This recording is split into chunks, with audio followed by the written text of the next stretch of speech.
Man stumbles upon a hidden facility, exposing a terrifying truth. Whether it's a dollar bill or a misplaced winter glove, finding something on the cold concrete floor of a parking garage rarely makes a big impact. But occasionally, a seemingly insignificant object can hold a much deeper story.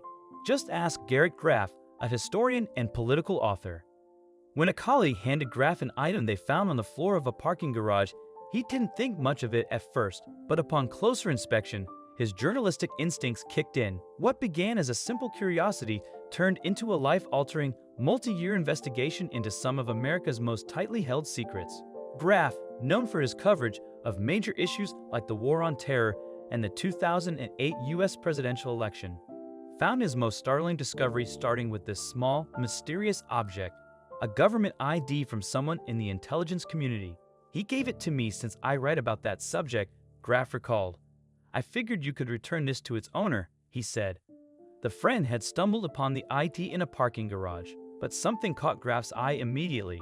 The back of the ID was covered in step-by-step driving instructions. Ever the inquisitive journalist, Graph plugged the directions into Google Maps, and what he found left him stunned. The directions led to a mountain peak just over 70 miles outside of Washington, D.C. at a peak known as Raven Rock.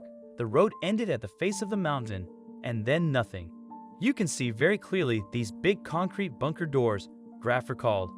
"A little guard shack, chain link fence, and then this set of concrete bunker doors." What had he just found?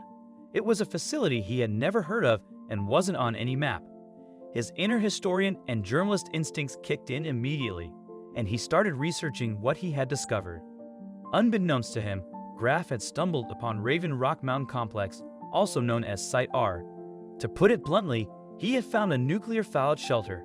Graph's research turned up plenty of information about the United States government's nuclear war contingency plan, some of it comforting, some of it horrifying, but all of it fascinating. For example, the Truman administration sanctioned construction of the bunker in 1951, once the Cold War with the Soviet Union started heating up. They used the construction team that had carved out the New York City subway tunnels to do the job. So how did they keep it a secret? Laborer Gene Bauman, who was paid $1.35 per hour in 1951 to bore through the granite of Raven Rock, put it simply, they just said they were building a tunnel. Nobody was interested in what they were doing. Once dug, however, it didn't look like a simple tunnel.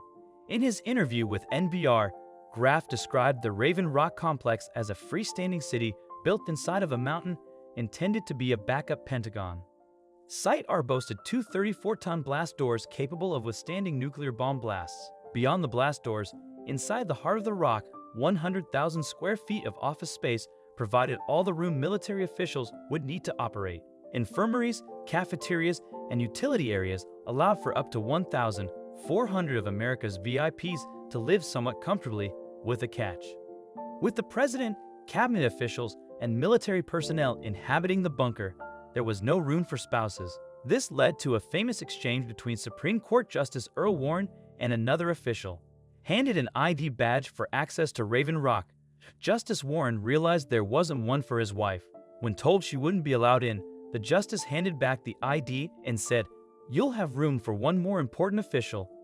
Believe it or not, Raven Rock wasn't just a place for the elite and powerful to hobnob while the world around them fell apart. As Graph discovered, officials set up very specific operation plans for every federal branch, even the IRS and the post office.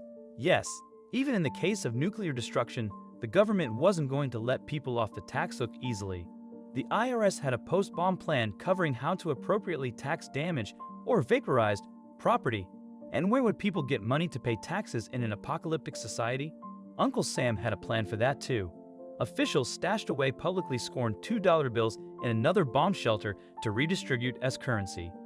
Other federal departments had assigned duties as well. The Parks Department would set up refugee camps, the Department of Agriculture would divvy up rations, and the Post Office was charged with finding out who died in the blast. During the Cold War, a nuclear attack felt so imminent that Raven Rock had been fully manned and operated 24 hours a day up until 1992. Operations were picked up and modernized once more after the September 11 attacks in 2001. Today, the site again runs 24/7. Though the ID card graph received listed directions to only one secret bunker, his research uncovered half a dozen or so other Doomsday shelters, like the one beneath the Green Brier Resort in West Virginia. Each was more or less the same in function and design. In Cheyenne Mountain, near Colorado Springs, lay another hidden Doomsday bunker. Like Raven Rock, this complex was built in the 1950s and has served as the command post responsible for defending both Canada and the U.S. from air attacks. Said Cheyenne Mountain had reservoirs of water, fuel, doctors' offices, gyms, and even a Subway sandwich shop. So, in the event of a nuclear attack, whoever was working the cash register at the time earned a spot among the surviving elite. Through all of his research, however, Graph learned something unsettling. If you're trying to preserve and restart the government after an attack, he explained to NPR, it becomes this very existential question about what is America. As far as Graph could tell, the bunkers provided a disturbing answer. The civilian population will be left to fend for itself for weeks or months at a time, he said, while a small number of senior government officials will be spirited away to these bunkers. In other words, the government's plan to rebuild post-nuclear war America didn't really include the people. Preserving artifacts and the system of government took precedence. But in a time of chaos, what else could be done? Graph dove deeper into his findings in a book he titled Raven Rock, the story of the U.S. government's secret plan to save itself while the rest of us die. To think, his journey into some of the country's biggest secrets started with just a lost ID badge. But seriously, what would you do if the world was about to end? Most of us would probably just cross our fingers and hope for the best. But there are a few individuals out there who have gone to extreme measures to prepare. John Haye had it all. He was the co-founder of the popular tea brand Celestial Seasonings and owned lucrative real estate all over the country. Still, there was one lingering fear that kept him up at night: nuclear annihilation. After a period of de-escalation, tensions between the United States and the Soviet Union shot back up in the early 1980s. Both sides were stockpiling weapons and mobilizing troops all over the globe. However, Haye was sure that the Soviets were poised to strike first and that the entire world would soon turn a bright shade of red. America couldn't protect him from this threat, but Haye could protect himself. He was a born self-starter, a former Marine. Haye built Celestial Seasonings from the ground up by picking herbs in the Rocky Mountains and stuffing them into hand-sewn bags. In 1983, he turned his attention to the tranquil Ozark Mountains in Arkansas. He purchased 240 acres of empty land for a mere $146,000. So how would this keep him safe? Well, Haye wasn't so much interested in the woods as he was in the gigantic limestone cave that ran beneath them. He believed it had the potential to house the ultimate fallout shelter. Construction began immediately. However, relations between America and the USSR soon improved, and it became increasingly unlikely that any nuclear war would take place.